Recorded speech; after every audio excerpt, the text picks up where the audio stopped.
भगवान श्री कृष्ण जब माता देवकी और पिता वसुदेव को कंस के चंगुल से छुड़ाने गए तब उनकी उम्र 14 वर्ष थी।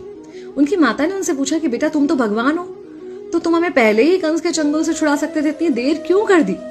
तो कृष्ण जी ने कहा, माता क्या पिछले जन्म में आपने मुझे 14 वर्ष का वनवास नहीं दिया था? माता हैरान रह गई, बोली ये क्या कह रहे हैं आप? तब कृष्ण जी ने बताया कि पिछले जन्म में मैं राम था और आप थी माता कैकेयी और आप ही ने मुझे 14 वर्ष का वनवास दिया था और कर्म फल से कोई नहीं बच सकता माता, इसलिए आपको 14 साल का ये दुख सहना पड़ा। तब आश्चर्यचकित होते हुए माता ने पूछा, तो फिर यशोदा पिछले जन्म में कौन थी?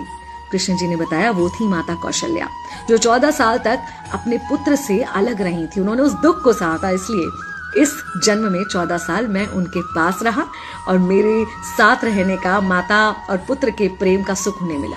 कहने का मतलब यह है कि कर्म फल से ना उस युग में कोई बचा था, ना आज कोई बचेगा।